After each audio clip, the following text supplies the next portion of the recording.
সন্তান সম্ভাবনা হওয়ার সাথে সাথে আমার আপনার সকলের টেন্ডেন্সি একটাই থাকে, কিভাবে সিজার করা যায়।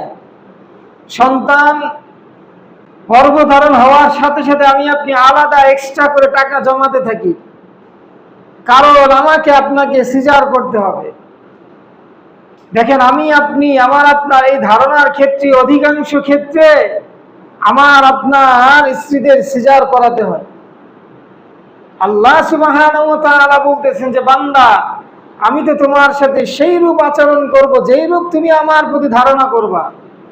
আনা ইনদা যন্না আবদি বি, আমার বান্দা আমার বান্দি যেরূপ আমাকে মনে করবে, যেরূপ ধারণা করবে, আমি আল্লাহ তার সাথে ওই রূপ আচরণ ওই রূপ ব্যবহার করব।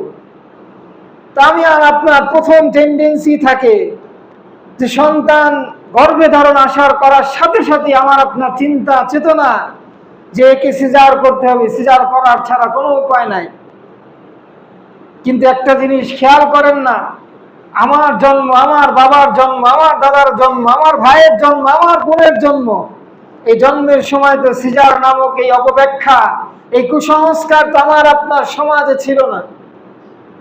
তাহলে এটা না থাকার পরে আল্লাহ সুবহানাহু ওয়া তাআলা যদি আমাকে দুনিয়াতে পাঠাতে সক্ষম হয়ে থাকেন, আমার বাবাকে যদি দুনিয়াতে পাঠানো সক্ষম হয়ে থাকেন, যেই মাকে যেই স্ত্রীকে আমি সিজার করানোর জন্য প্রস্তুতি নিচ্ছি, ওই স্ত্রী ওই মাকে যদি আল্লাহ তাআলা সিজারবিহীন দুনিয়াতে পাঠাতে পারেন, তাহলে আমার স্ত্রী আমার সন্তানকে কি সিজারবিহীন আল্লাহ তাআলা দুনিয়াতে পাঠাতে পারেন না? অবশ্যই পারেন। কিন্তু আমার আপনার ধারণা আগে থেকেই চেঞ্জ হয়ে যায়, যার কারণে আল্লাহ সুবহানাহু ওয়া তাআলা আমার আপনার প্রতি ভ্রুক্ষেপ করেন নাই।